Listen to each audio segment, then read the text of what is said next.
గడిచిన సీజన్‌లో మన సన్‌రైజర్స్ హైదరాబాద్ టీమ్ చాలా మంది ప్లేయర్స్‌ని అయితే విడిచిపెట్టింది. దానికి చాలానే కారణాలున్నాయి.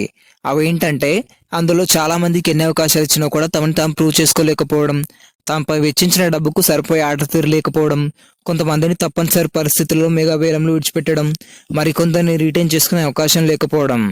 ఇందులో ముఖ్యంగా చెప్పుకునే మంచి ఆల్రౌండర్ షాబాజ్ అహ్మద్. ఇతను ప్రతి మ్యాచ్‌లో ఇటు బ్యాటింగ్‌లోనూ, అటు బౌలింగ్‌లోనూ ప్రతి మ్యాచ్‌లో తన ఏంటో నిరూపించుకున్నాడు.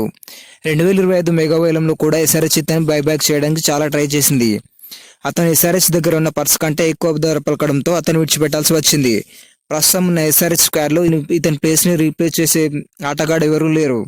అలాగే టాలెంట్ ఉన్నా కూడా ఆడించడానికి వీలు లేకపోవడంతో గ్లెన్ ఫిలిప్స్ లాంటి ప్లేయర్‌ని కూడా ఎస్ఆర్హెచ్ వదిలేసింది. ఇలా చాలా కారణాలతో చాలా మంచి ప్లేయర్స్‌ని అయితే ఎస్ఆర్హెచ్ విడిచిపెట్టేసింది. అలా విడిచిపెట్టిన ప్లేయర్స్‌లో కొంతమంది ఇప్పుడు దుమ్ము లేపుతున్నారు. అందులో మొట్టమొదటిగా చెప్పుకోయే ప్లేయర్ మయాంక్ అగర్వాల్. 2023-24లో ఎస్ఆర్హెచ్ టీం మయాంక్ అగర్వాల్ పై చాలా నమ్మకం పెట్టుకొని ఎవరికి ఇవ్వని విధంగా చాలా ఛాన్స్‌లు అయితే ఇచ్చింది. కానీ ఇతడు ఎప్పుడు సరిగ్గా ఆడలేదు. దాంతో ఎస్ఆర్హెచ్ ఇతన్ని విడిచిపెట్టింది.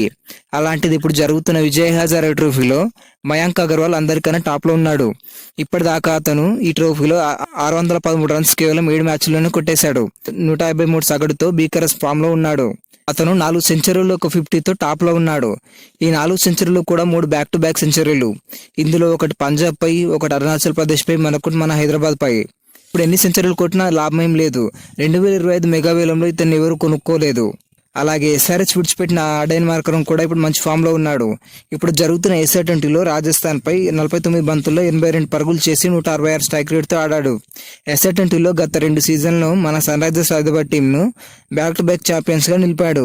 అలాంటి ప్లేయర్‌ను కూడా ఎస్ఆర్హెచ్ విడిచిపెట్టింది. ఈ లిస్టులో చెప్పుకో మరొక ప్లేయర్ మన కేన్ మామ. ఎంఎస్ ధోని తర్వాత మిస్టర్ కూల్ అని పిలుచుకునే ఏకైక ప్లేయర్ మన కేన్ మామ. అలాంటిది ఈయన రిటైర్మెంట్ టైం దగ్గర పడడంతో ఇతని ఫామ్ కూడా అంతగా లేదు. ఇతడిని మెగా వేలంలో ఎవరు కొనుక్కోలేదు. అన్సోల్డ్ గా మిగిలిపోయాడు. బట్ ఈ 2025 ఎస్ఏ-20లో కేన్ మామ మంచి ఫామ్ లో ఉన్నాడు. లక్నో తరపున ఆడుతున్న ఈయన ఢిల్లీ టీం పై 40 బంతుల్లో 60 రన్స్ చేసి ఆ మ్యాచ్ స్వరూపాన్ని మార్చేశాడు. 150 స్ట్రైక్ రేట్ తో 3 4లు 2 6లతో చాలా రోజుల తర్వాత ఒక మంచి నాకనైతే చూపించాడు. ఇలా ఎస్ఆర్హెచ్ విడిచిపెట్టిన కొంతమంది ప్లేయర్స్ ఇప్పుడు మంచి ఫామ్ లో అయితే ఉన్నారు.